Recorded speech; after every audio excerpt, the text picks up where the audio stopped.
Here's my take on my grandpa's story, Lost Hearts. One of the most frightening stories he ever wrote, and a personal favorite. Steve doesn't like libraries anymore. He won't even go into a bookstore if he can help it. It wasn't always this way. Before he was 16, Steve liked to hang out at his neighborhood branch, looking through the books and magazines, or playing games on the computers, sometimes even doing homework.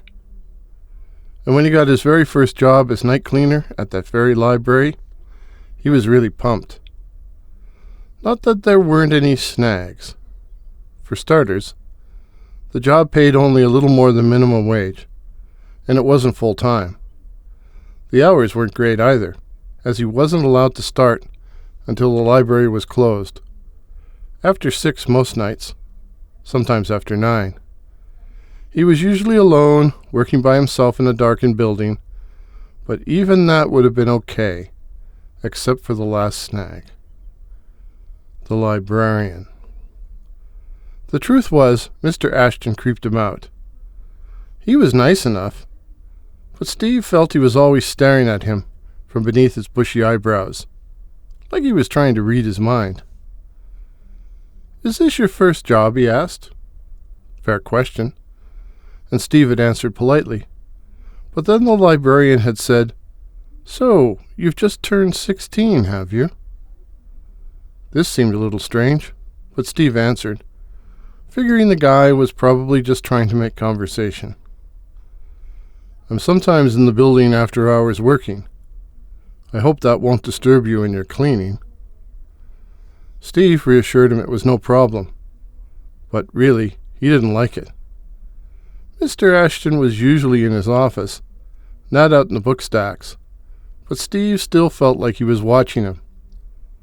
Not that he was a slacker, but he didn't like the idea of anyone spying on him or his work. But there were other times Steve was happy for a little company. A library can be a strange place in semi-darkness.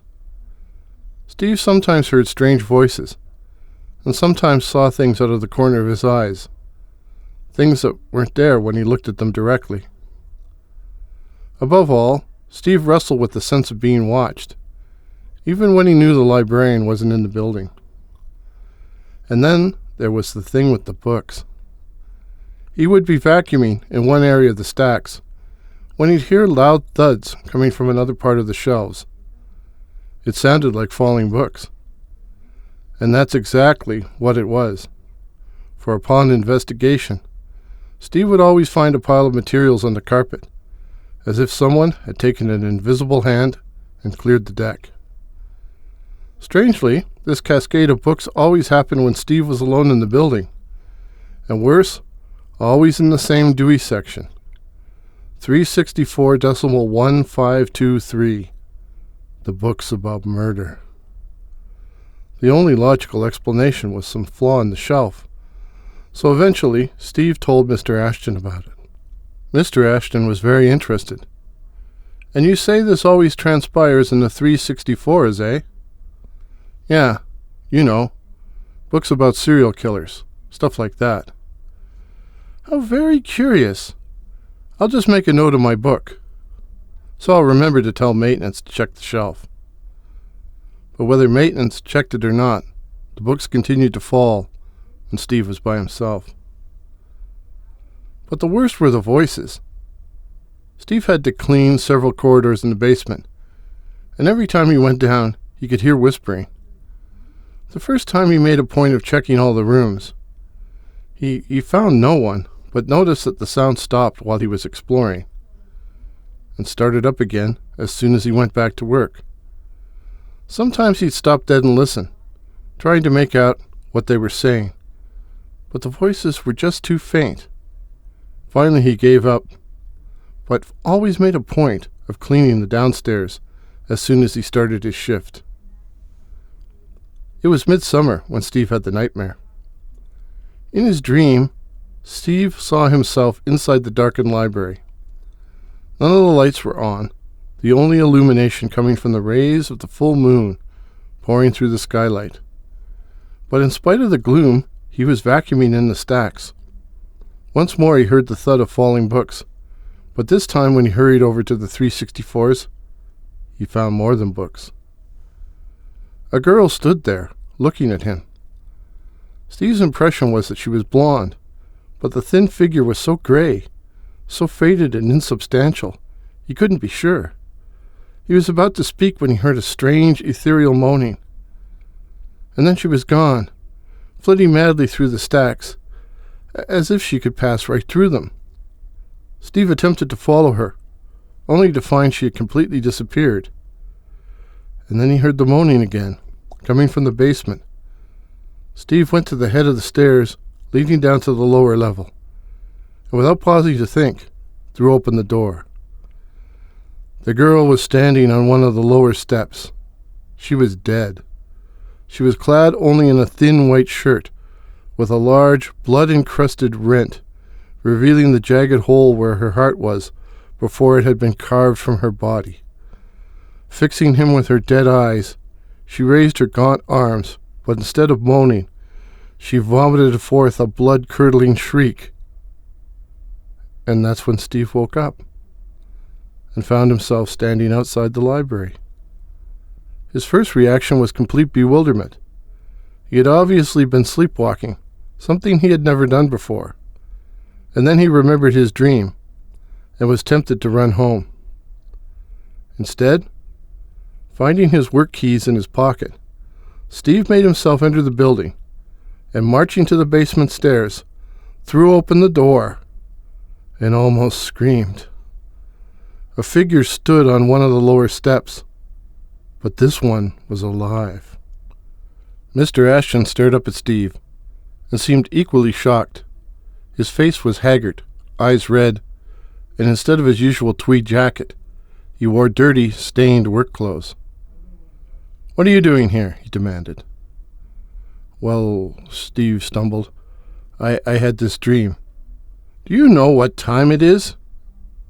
After a few moments, Mr. Ashton calmed down, and Steve had no choice but to describe his dream.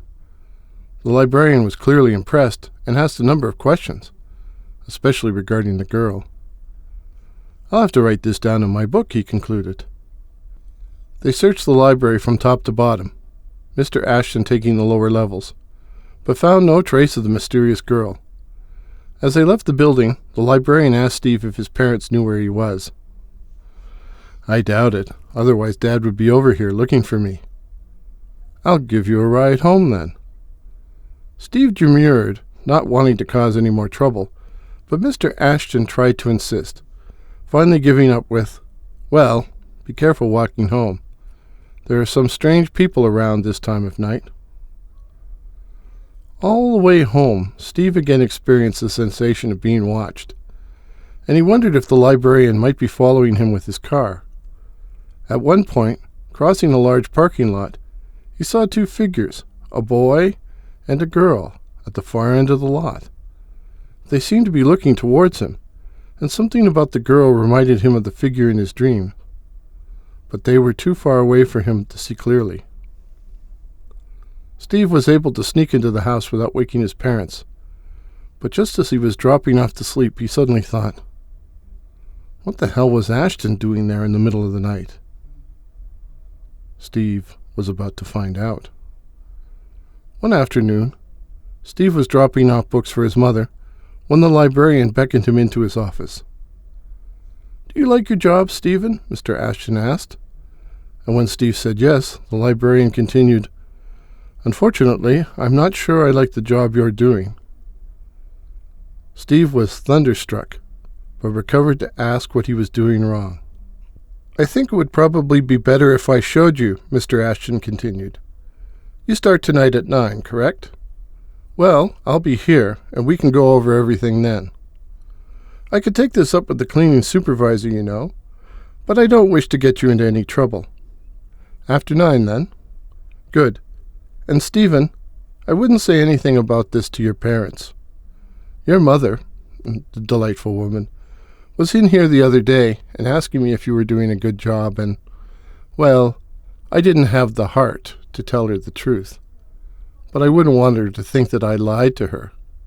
I'm sure you can understand that. So Steve didn't tell his parents. He told Gino. I'm not sure I trust this guy, eh? So I want you to call me on my cell around 9:15. Ask me if everything's okay, and if I say, okay, you'll know everything's cool. And if this guy wants to know who you're talking to, Gino said, just tell him your old friend Gino, who you're going to meet after work. Then if he was planning on trying anything, he'll realize he'll have to change his plans. Gino, you're a genius. Damn right I am, Gino said modestly. But what should I do if you don't answer? Call my folks. Not the cops, my folks.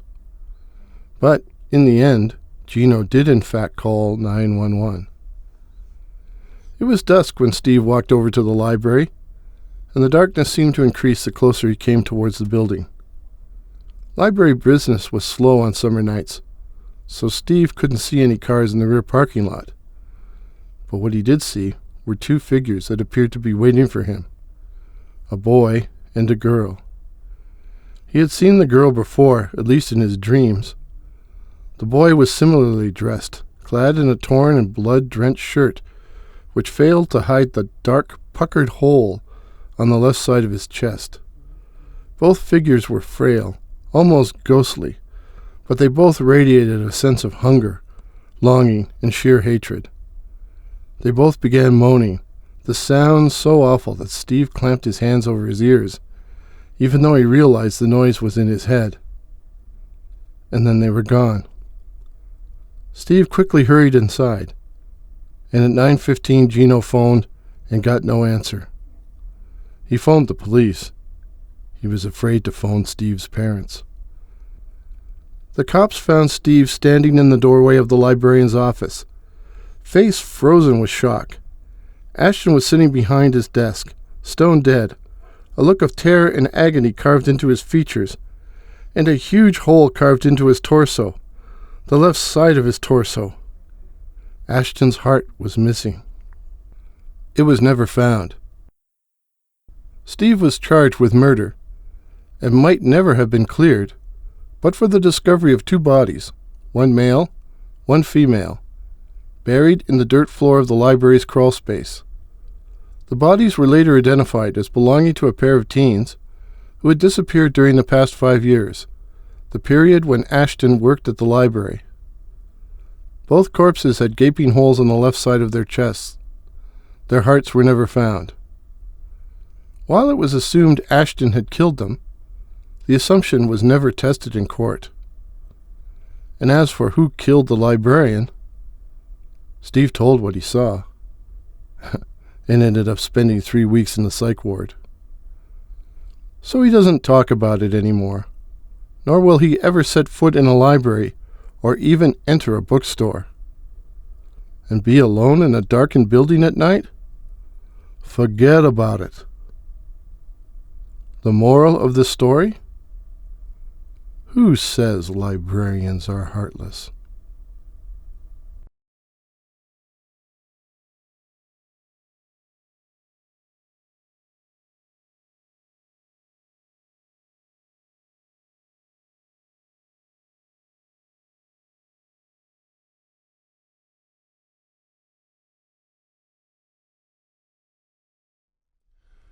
Here's my take on my grandpa's story, the Mezzotint.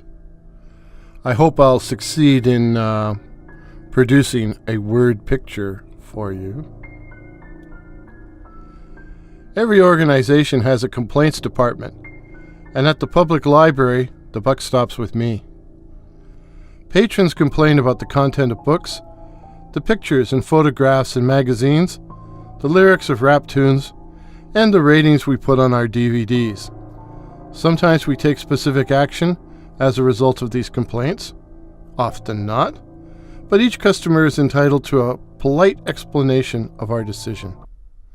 After all, the public library belongs to them. I had just returned from a visit to the factory town where I grew up, and because work piled up in my absence, I decided to take some home. After dinner, I poured myself a glass of wine and set to work. It took me an hour to soldier my way through the materials until there was only one item left, a picture book. The Floaters, written and illustrated by Joe Sheridan, published by The Inmost Light. Something about the title and the cover illustration jarred some prehistoric and disquieting memories. The names of both the author and publisher meant nothing to me. Picture books for kids tell the story as much by illustrations as by words. They have a standard length of 32 pages. Most complaints about picture books concern whether the contents are suitable for children. In this case, the patron thought the pictures were too frightening, even for adults. I opened the book and dropped it on the floor. I didn't pick it up right away, and before bending over to reach it, I drained what was left of my wine. When I had calmed down, I reopened the book and looked at the first pages.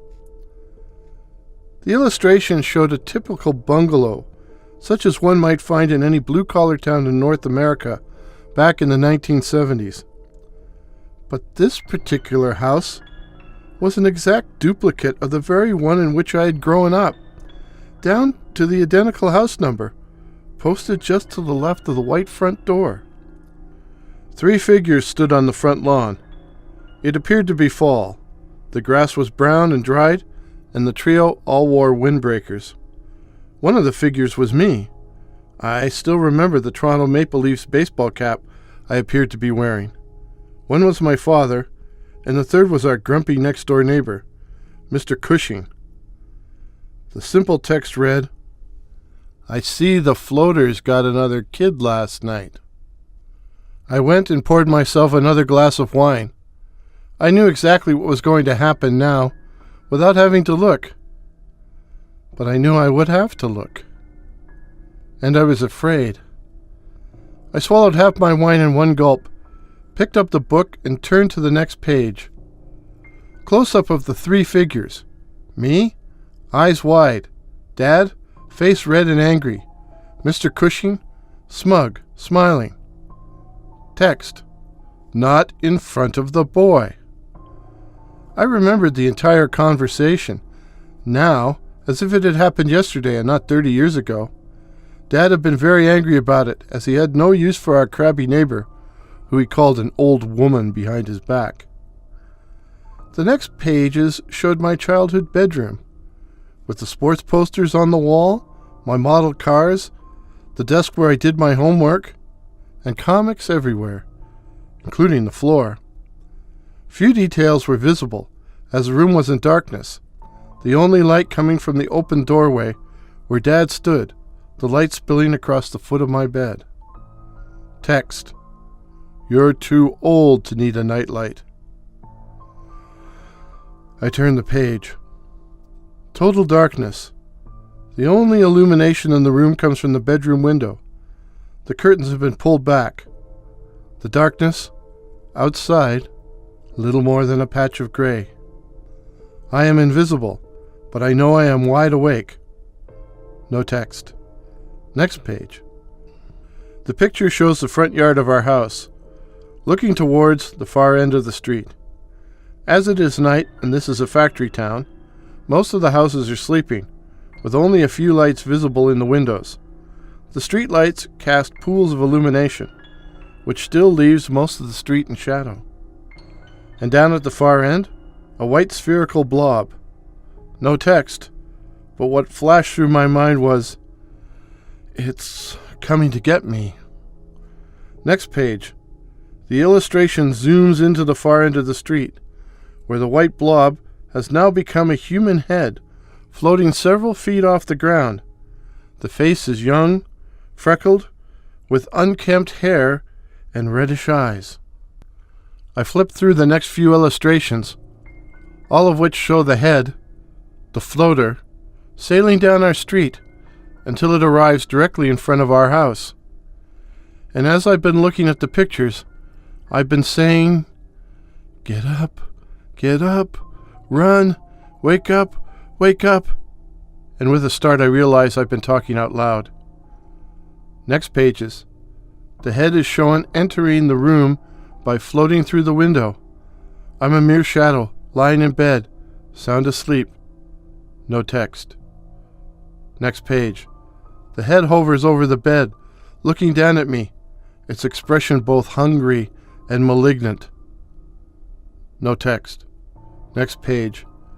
The floater pounces, mouth open to reveal strong discolored teeth, the entire scene suffused with red spurting blood. Text. The moaning sound of a floater. The een sound. Next page. Dad stands in the doorway of my bedroom, light behind him, his face a mixture of fear and confusion. Again, the light spills across the foot of my bed, revealing my bare foot, sticking out at an odd angle. Text. The written text was Dad calling my name. My name, ending in a question mark. I closed the book and locked it in my desk drawer. I had another glass of wine, and when it was time for bed, I lay down on the living room couch, with every light in the house turned on. I didn't sleep a wink. I had recognized everything, knew everything that was about to happen, because the story in the picture book was my story, my dream, my nightmare. I had screamed the house down and had slept with my parents for weeks afterwards. And when I finally returned to my own room, slept with the light on for at least another year. It was the most terrifying dream I had ever had, and it took me years to get over it.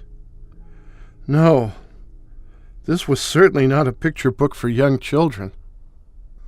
But how had it become a picture book in the first place? Had my terrible night vision happened to someone else? I already knew what I would write to the patron. The book would be withdrawn and removed from circulation. But when I opened my desk drawer, the book was gone, vanished, and there was no patron complaint. At work, when I checked the online catalog, there was no listing for the floaters, nor any record of the concern. But I remembered the names of both author and publisher.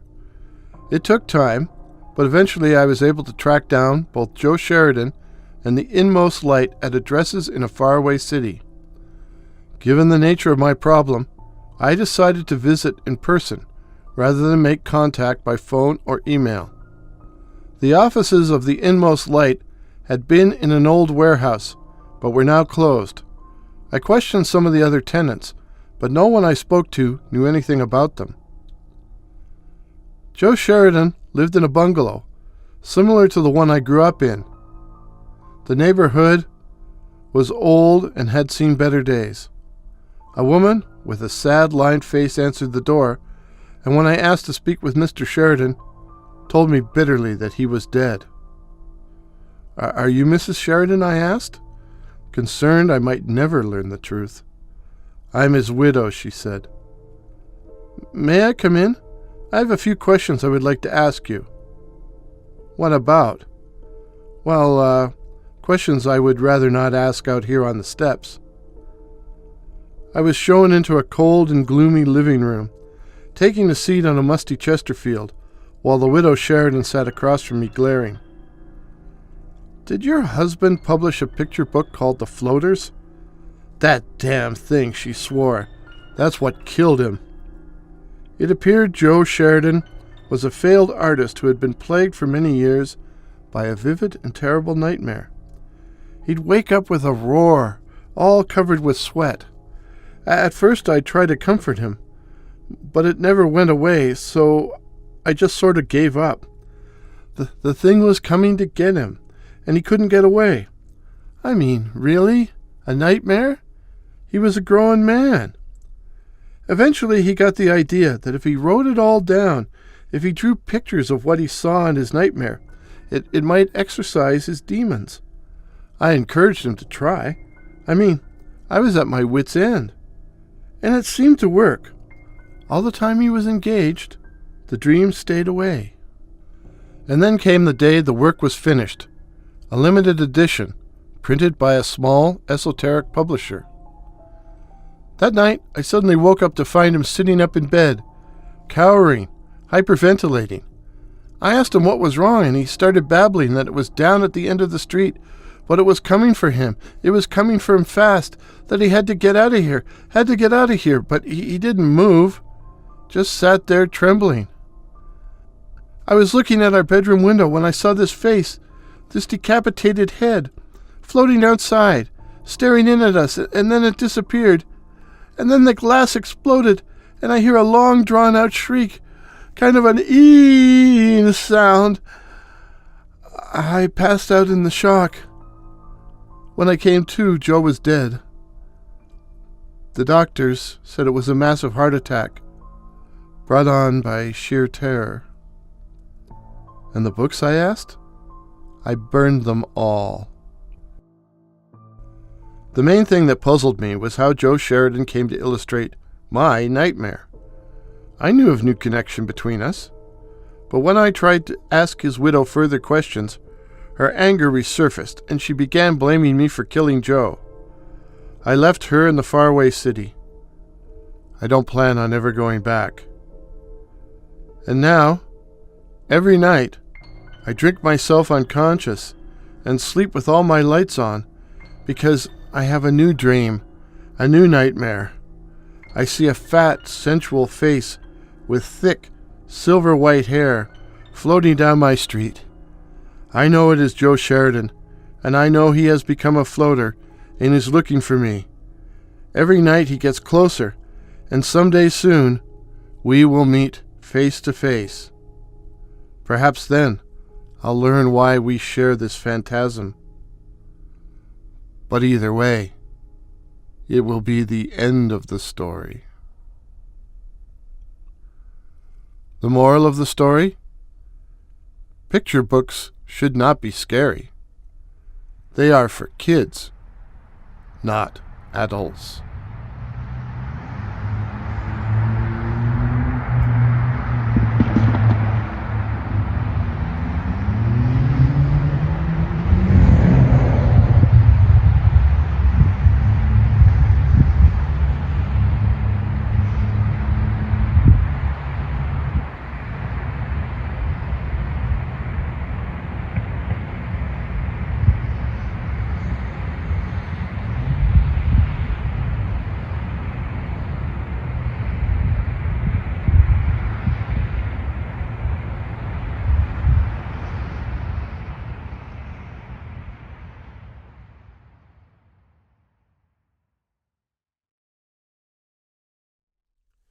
Here is my take on my grandpa's story, The Ash Tree.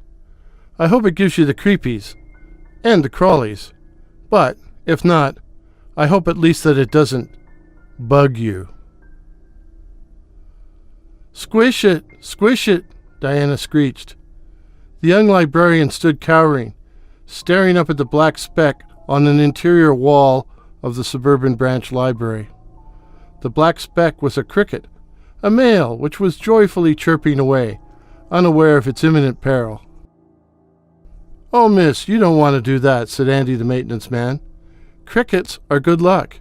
Here, let me catch it and put it outside in the grass." He stood a ladder next to the wall, and taking a piece of photocopier paper and a styrofoam cup, quickly captured and transported the offending insect. Diana hated bugs. Insects of any kind, a weakness her co-workers often exploited. Books about creepy crawlies and other icky things were sometimes left piled up on the circulation desk for her to check in. Ugh, it made her uncomfortable to be even handling such disgusting items. Or they were strategically placed, sprawled open, to reveal an especially gross 2-page illustration of some especially repellent cootie. She knew what they were doing, but said nothing, as she didn't want to give the twits the satisfaction of knowing how much they got under her skin. After all, you couldn't expect much civility from people with grade 12 educations.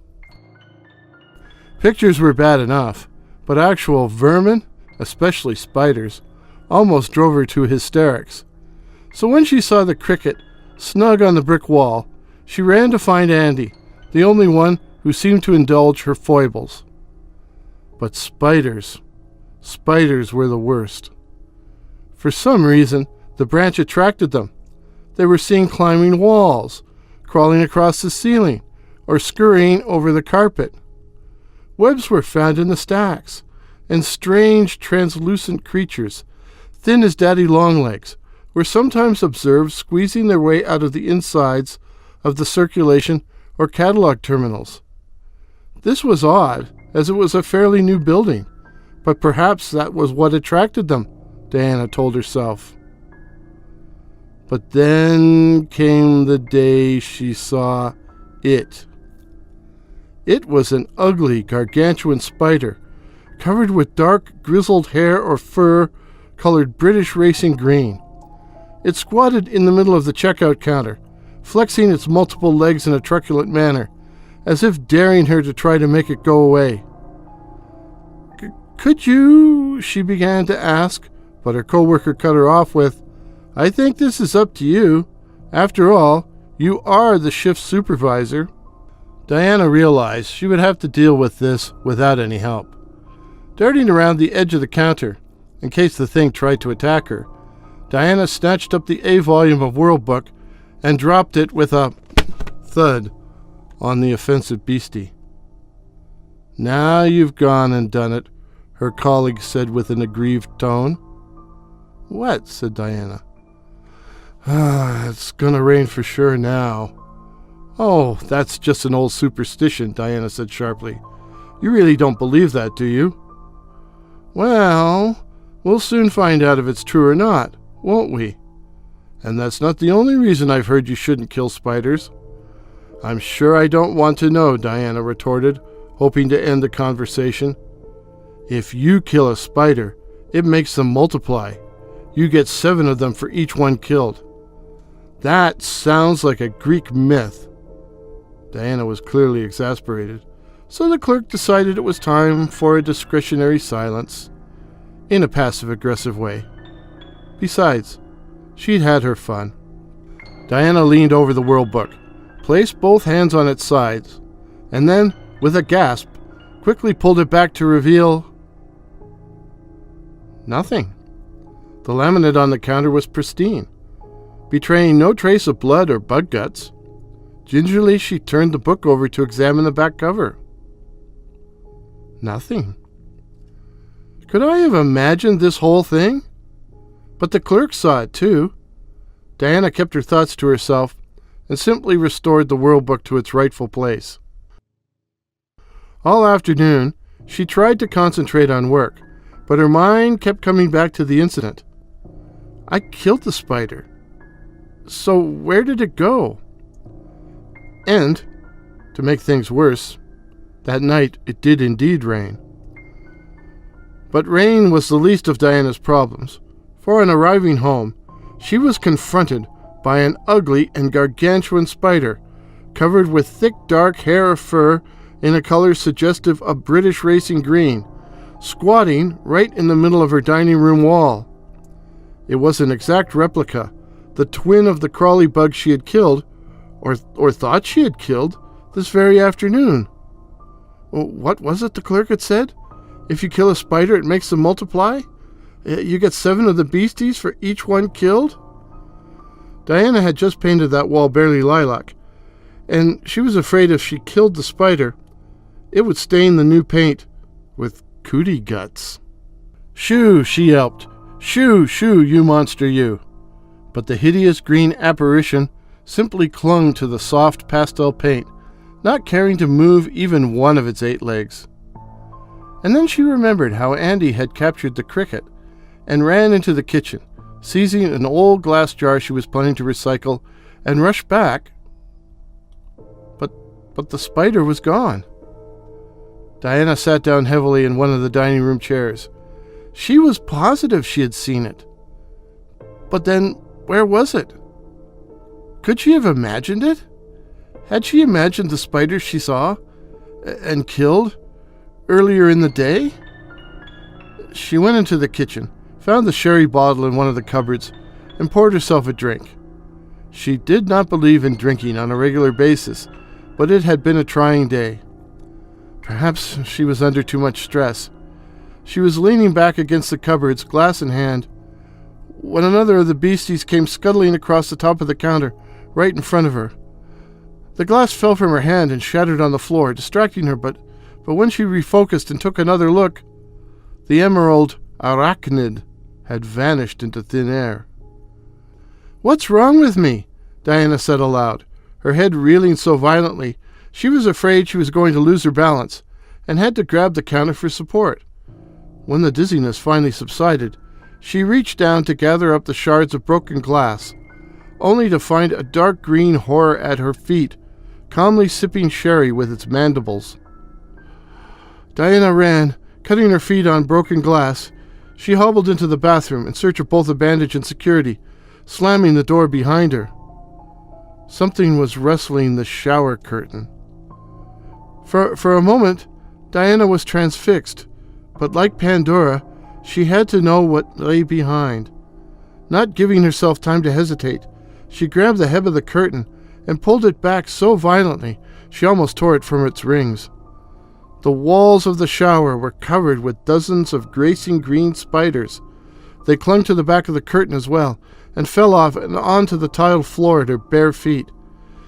Diana ran screaming down the hall, whose walls were a moving mass of dark, hairy green. Without thinking, she ran outside and stopped dead. Outside equals nature, and nature was full of awful things with antennas and too many legs.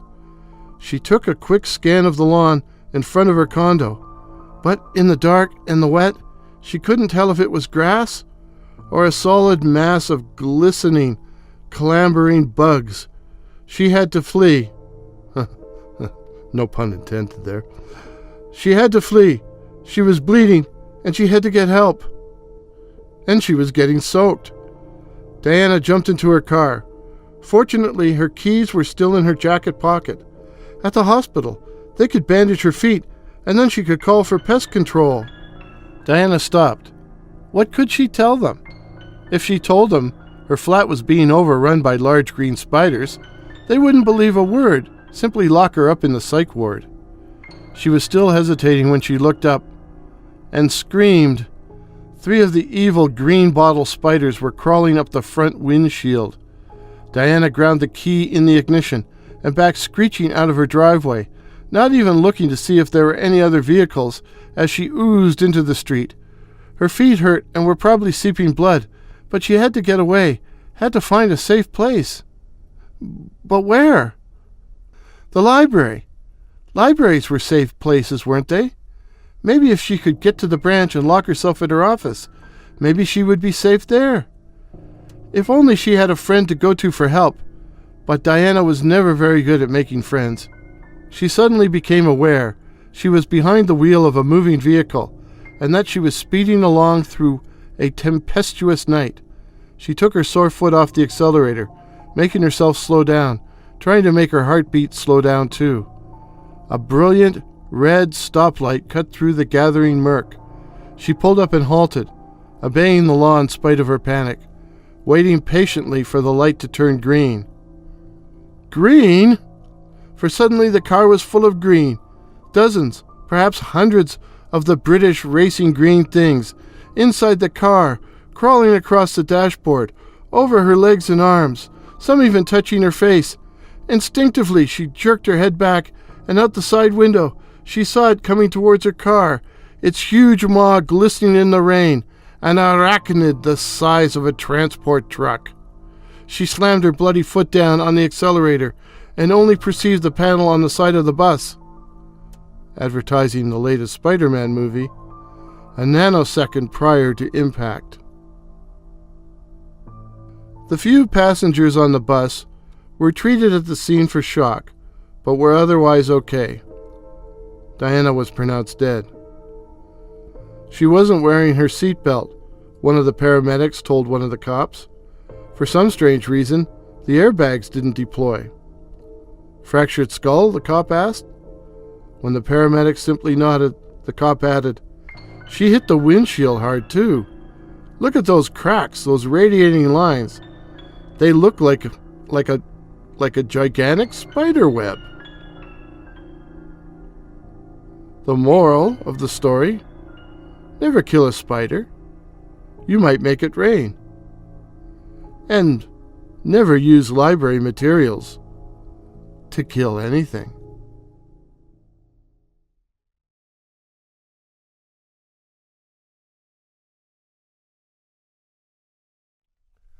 Here's my take on the classic, number 13.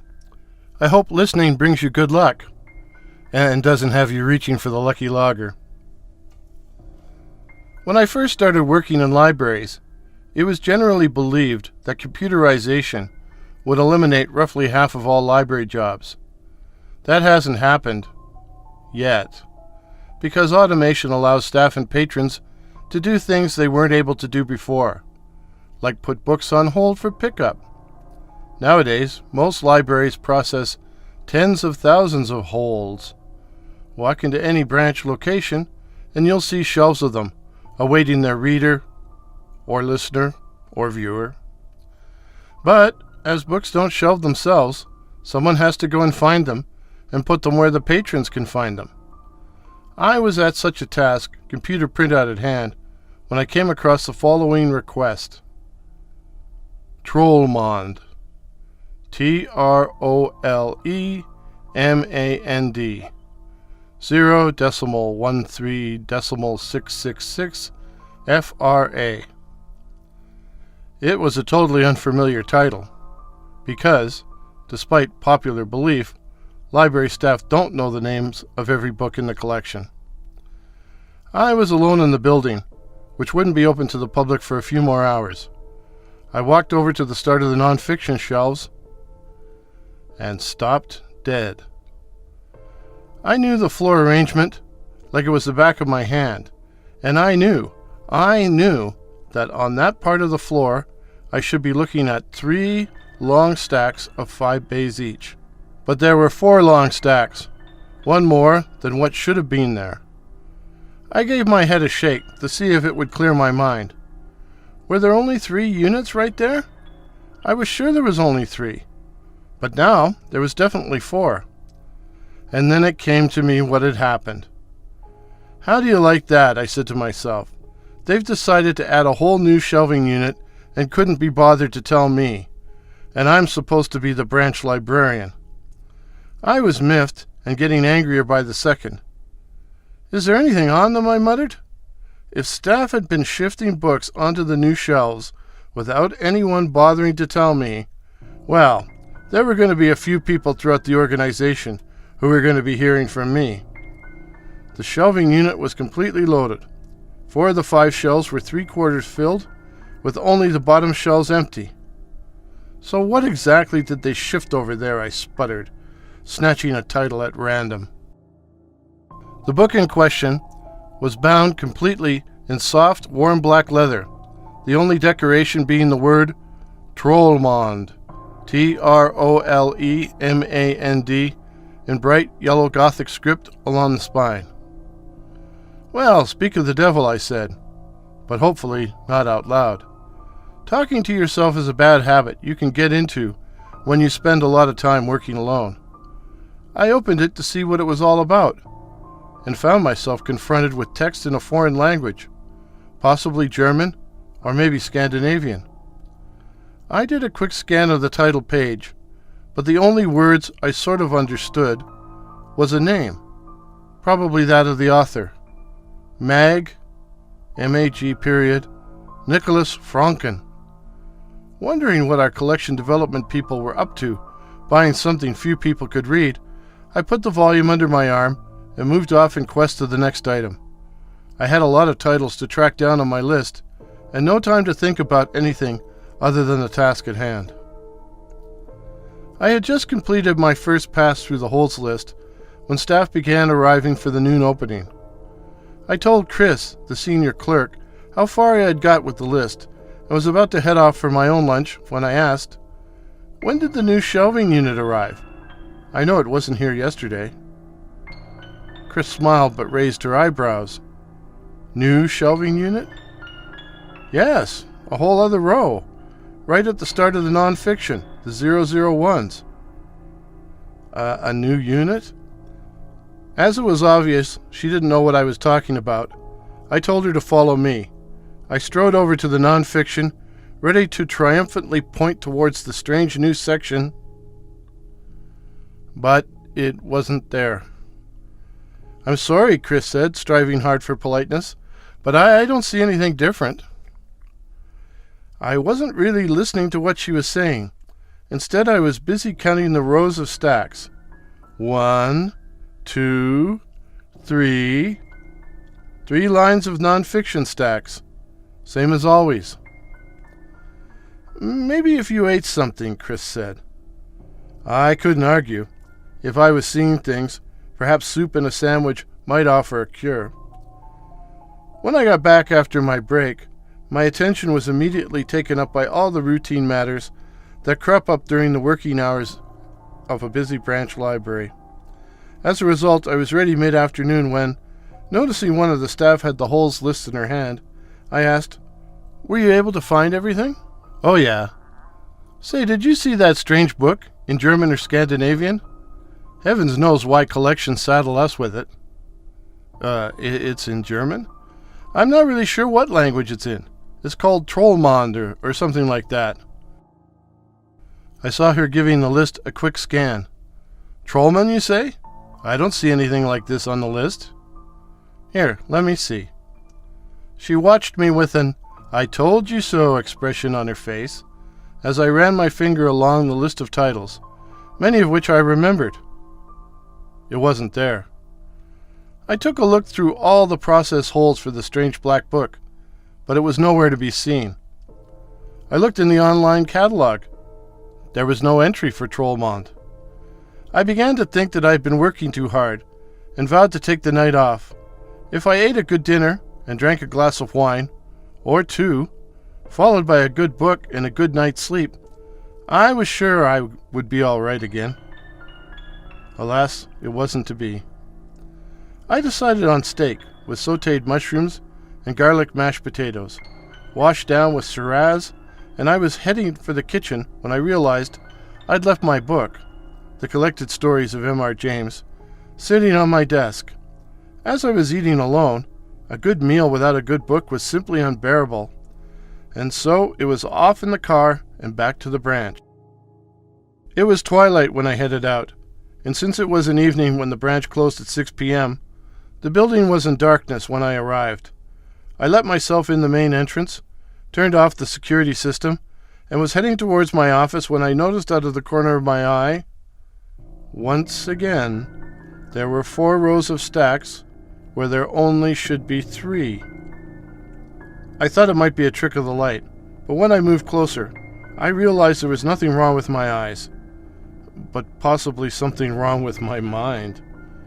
An extra row of bookshelves stood in the semi-darkness. I tried to resist the urge, but I kept moving forward. The new shelving unit was full of books, with only the bottom row bare, and before I could stop myself, my hand shot out and grabbed a thin black book with bright yellow letters on the spine. Trollmond. Trolemand.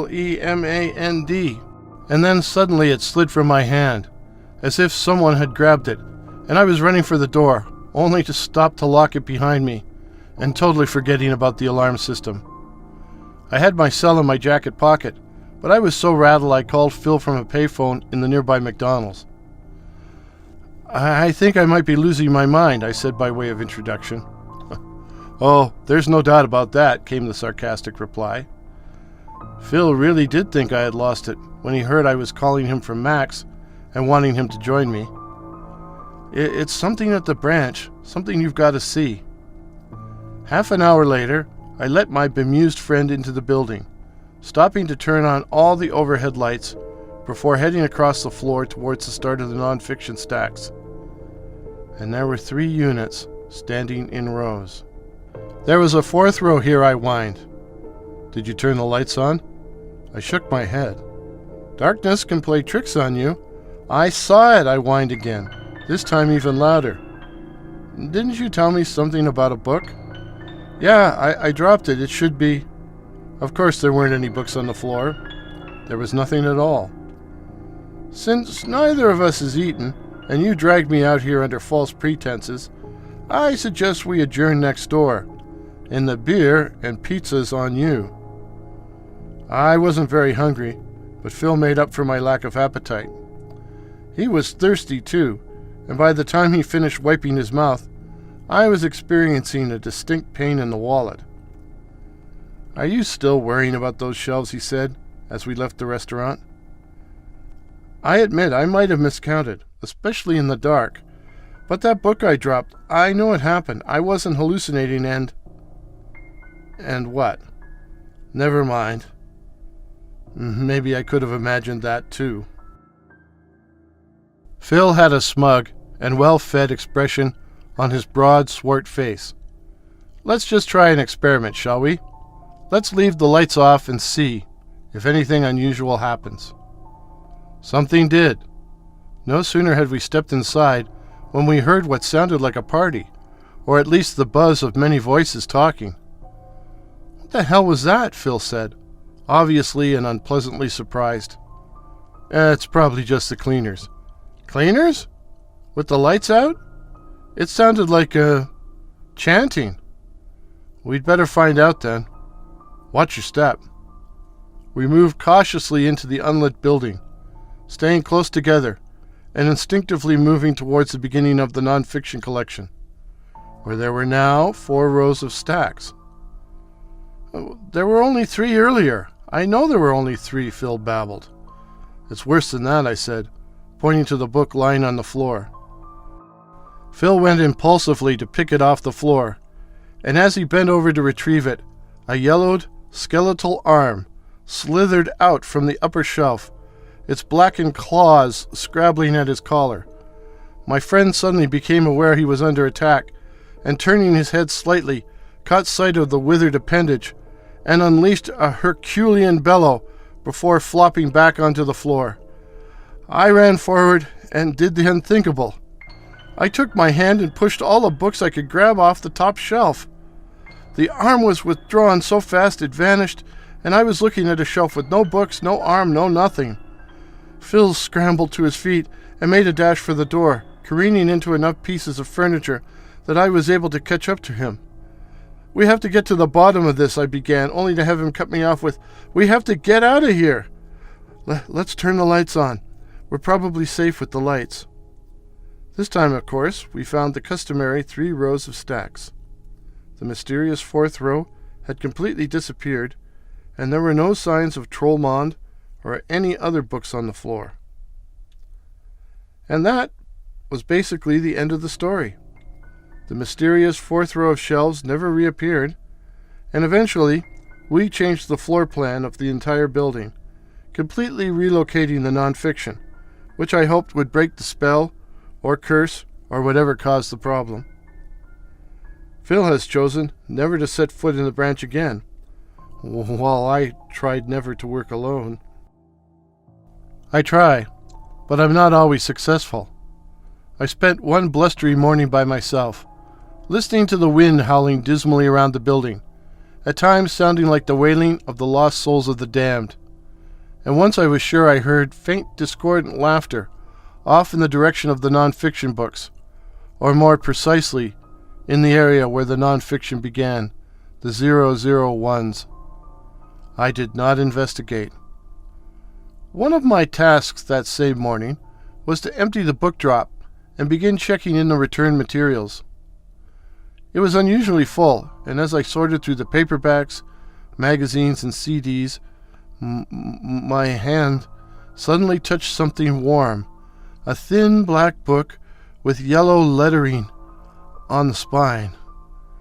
Next thing I knew, I was standing outside in the rain, swallowing great gasps of fresh air, as if to cleanse both body and soul.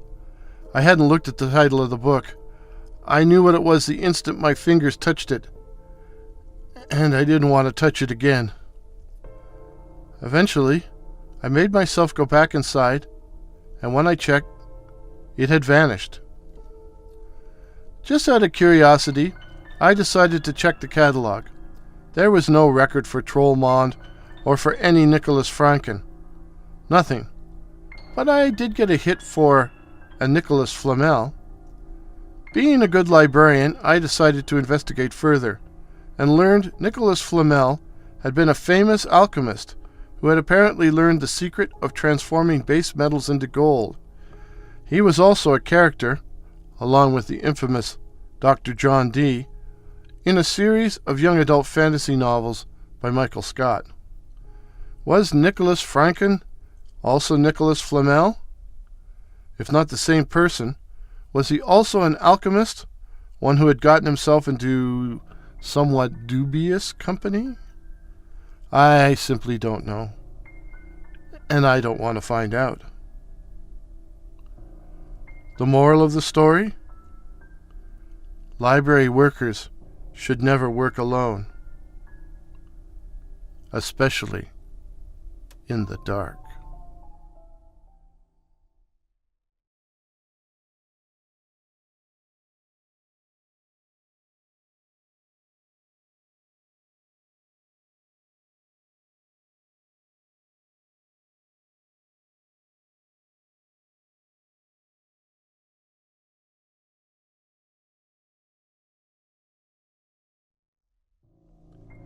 Here's my homage to Count Magnus, one of the classic ghost stories.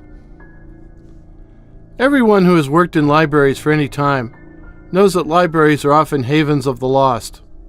Lonely seniors, the unwashed, quite literally, and the unemployed, people filling in or wasting time. But they also know about library geeks, solitary young people who haunt the library even when they have no homework to do. Jim was a library geek. He spent every night in the main branch downtown, reading Colin Wilson books on murder, or the occult, or listening with earphones to Ravel's Bolero at the listening station in the Fine Arts Room, over and over and over again. There was even a rumor he'd listened to the library's entire opera collection. This was a geek indeed. None of the staff, not even the high school girls who worked as pages, and they were all girls back in the 70s, knew anything about Jim. He lived in an apartment with his mother, who was apparently a shift worker, and he didn't seem to have any friends. Tall, skinny, with glasses, Jim in his old green trench coat quickly faded into the background, so you forgot he was there. And so no one, at first, noticed he had begun using the microfilm reader, or what he was using it for. Every town has its dirty laundry, its secrets it never discusses, in public. In our town, it was a series of murders which took place in 1937. Late that summer, a black Hudson Terraplane sedan began cruising the back roads north of town during the hours of darkness. Canada was still in the grips of the Great Depression and had a high population of young transients working as farm or casual laborers. If a car passed a solitary young man walking alone, it would stop and a voice would ask, "Do you need a ride?" And the young man would never be seen again, at least alive. Later, parts of bodies would be found in both the lake and the creek, and it was eventually concluded that 5 young men had gone for a last ride in the long black car. Its driver was one William Magnus, who was hanged for murder at the old jail on April 15, 1938. Magnus was a servant of Dr. Francis E. Morrow, an eccentric doctor who committed suicide by throwing himself into the lake before he could be arrested. The slayings had no known motive. Magnus pled guilty and went silent to the gallows. Many believed the killings were sexually inspired, but the local whisper stream claimed the young men were victims of peculiar medical experiments, which had failed. No one knows how Jim learned about the case. No one spoke of it, and there were no accounts of it in any book in the library.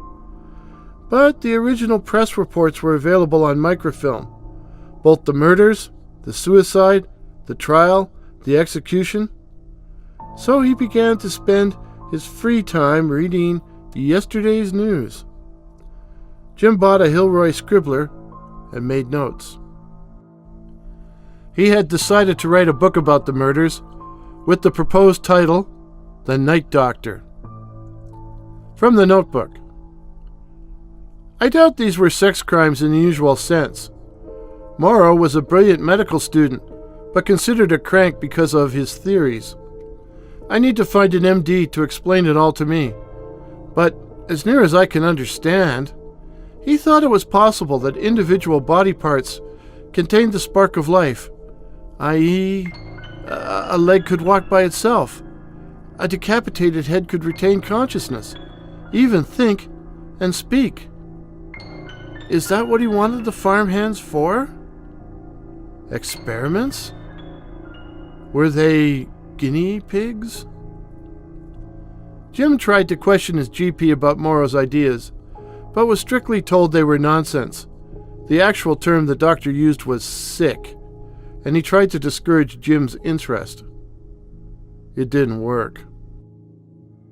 Jim visited Morrow's old house on King Street, which backed directly onto the lake, providing an excellent place to dispose of bodies and related parts. Jim was actually caught trespassing in the backyard, which featured an old concrete dock, the homeowner threatening to call the police if he ever caught him again.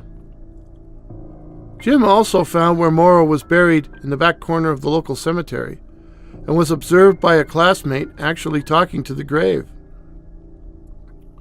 "Oh, Doc, I wish I could have met you. How I would have liked to have learned your secrets.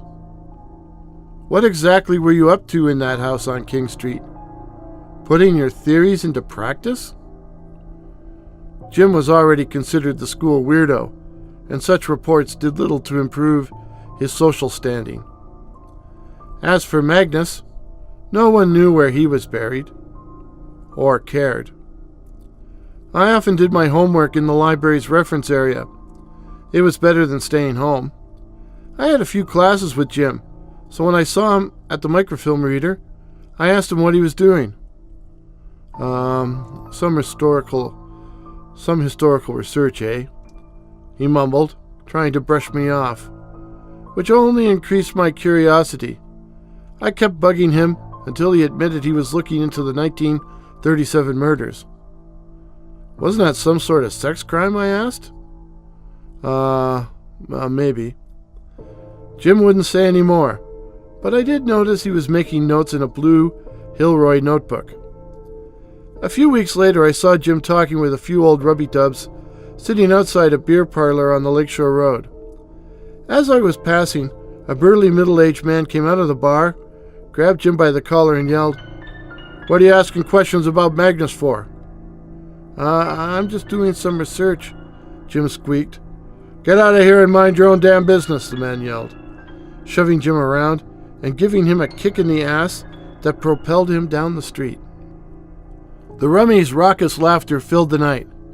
As I watched Jim slink away, I thought about asking him if he was okay, but I figured he might be even more embarrassed if he knew I had witnessed his humiliation.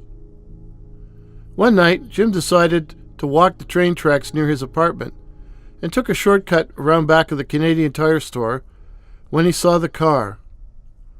The car. From the notebook. April 30th. I was behind the plaza when I saw it. An old black four-door sedan. On looking at the front, I was amazed to see the Terraplane logo. It was a Hudson Terraplane. I checked the tail lights, and sure enough, the year 37 was molded into the plastic. Might even have been the night doctor's car. It was huge, and I couldn't resist standing on the running boards when this gray man, gray hair, gray clothes, came out of nowhere and asked me to get off. He was polite, but it still freaked me out. Where did he come from?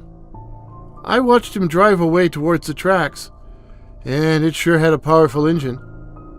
Guy looked familiar. Maybe he lives in the apartments. Later. The gray man was William Magnus, and he was wearing a gray chauffeur's uniform. I recognized him from a news photo. It's insane, but it was him. I just saw a ghost. After this, the entries in the notebook became increasingly paranoid. May 3rd. Car followed me home. First saw it on the Rebecca Bridge. Then it was prowling behind me along Queen Mary. Had to cut through the woods to get away. We'll stick to well-lit streets from now on. May 5th. It's following me up Kerr as well, even though other cars and people around, even though it's well lit. I had to go into a variety store and sneak out the back to get home. I don't want them to know where I live. May 8th. Looked out the bedroom window through the curtains, 3 a.m. Car parked on the street with Magnus looking up at my window. And there were things on the street or parts of things that crawled or hopped and looked wet, and a head, just a head, sitting on top of the stone fence. May 10th. They've been inside the apartment. Everything wet, and it stinks like the lake and like something else. Something worse. May 11th. I've spoken to him. He called just after midnight and explained all. He offers me immortality of a type, or at least parts of me, and before he hung up, he said in his cultured voice, "You said you wanted to meet me, and so you shall, very soon. I hope you won't find it a cutting experience." Oh my God, what have I done? May 13th. In the library. No place else to go. They're getting ready to close, and then what shall I do? Maybe I should go to the police. They'll think I'm nuts and put me in 999 Queen Street, but that's better than this. Magnus is sitting across from me, pretending to read a book.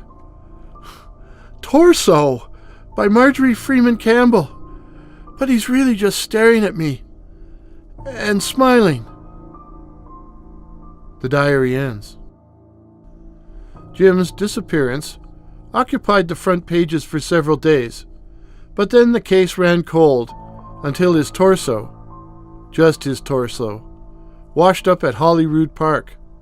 The rest of him, including the head, was never found. The local police claimed Jim's murder was drug-related, but anyone who has read the notebook knows it had another, and a supernatural, cause. So, how do I know all this? A staff member found Jim's Hilroy notebook on the floor of the Fine Arts room and put it in the Lost and Found without examining it. Later that summer, I had the opportunity of looking through the Lost and Found for a pair of missing sunglasses and recognized the scribbler. So I took it and read it and then burned it. And I never did find those damn sunglasses. The moral of the story? The devil makes work for idle hands.